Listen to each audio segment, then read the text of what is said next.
এদিকে দেশে একদিনে ডেঙ্গুতে আক্রান্ত হয়ে 5 জনের মৃত্যু হয়েছে। চলতি মাসে এখন পর্যন্ত ডেঙ্গুতে 19 জনের মৃত্যু হলো।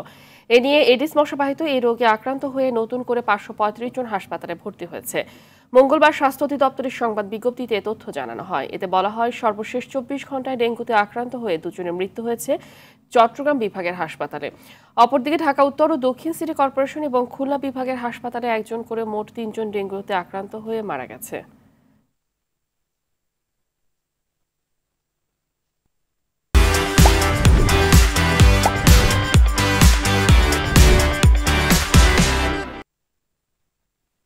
দর্শক, ডেঙ্গু পরিস্থিতি জানাতে চট্টগ্রামে আছেন সহকর্মী সাইফুল মাহমুদ। সেখান থেকে আমাদের সাথে যুক্ত হচ্ছেন তিনি। সাইফুল, চট্টগ্রাম মেডিকেলের কি অবস্থা আর রোগীদের ডেঙ্গুর বিষয়ে সর্বশেষ কি তথ্য আছে আপনার কাছে?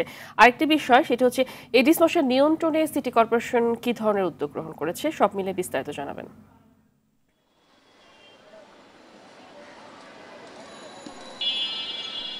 যে ফাহমিদা, আসলে আপনি যেমনটি আসলে বলেছেন, চট্টগ্রামে দিন দিন ডেঙ্গু আক্রান্তের সংখ্যা কিন্তু বেড়ে চলছে, কোনোভাবে নিয়ন্ত্রণ করা যাচ্ছে না। গত 24 ঘন্টায় চট্টগ্রামে আক্রান্ত হয়েছেন 12 জন এবং সেই সাথে মৃত্যুবরণ করেছেন 2 জন।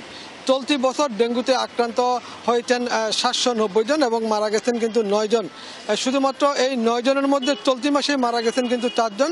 কোনোভাবে কিন্তু ডেঙ্গু নিয়ন্ত্রণে আসছে না এবং ডাক্তারের পক্ষ থেকে, সিভিল সার্জনের পক্ষ থেকে কিন্তু বারবার বলা হচ্ছে সচেতন হওয়ার জন্য, এরপরও কিন্তু নাগরিকরা সচেতন হচ্ছে না।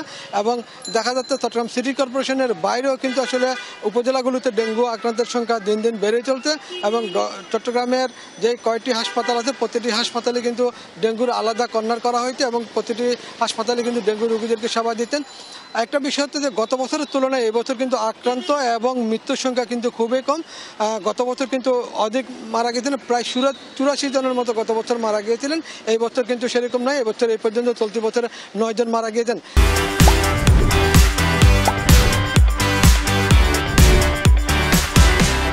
তবে অন্যান্য বছরের তুলনায় কিন্তু এবছর ডেঙ্গুর আক্রান্তের সংখ্যা কম এবং মৃত্যুর সংখ্যাও কম। তবে সিভিল সার্জন বলছেন, যদি আরও সচেতন হওয়া যায় তাহলে কিন্তু ডেঙ্গুর নিয়ন্ত্রণ আরও করা যাবে বলে তিনি জানিয়েছেন।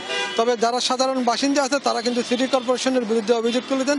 সিটি কর্পোরেশনকে কোথাও কিন্তু ওষুধ ছিটাতে তারা দেখেনি এবং যেই ওষুধ ছিটাচ্ছে বলে সিটি কর্পোরেশন দাবি করতেন, সেখানেও কিন্তু কার্যকারিতা নিয়ে প্রশ্ন উঠেছেন এবং অনেকে অভিযোগ করে বলছেন যে ওষুধ ছিটাচ্ছে সেটার কার্যকারিতা নাই বললেই চলে। এরপরও কর্পোরেশন বলছে তারা নিয়মিতভাবে ওষুধ ছিটাচ্ছে।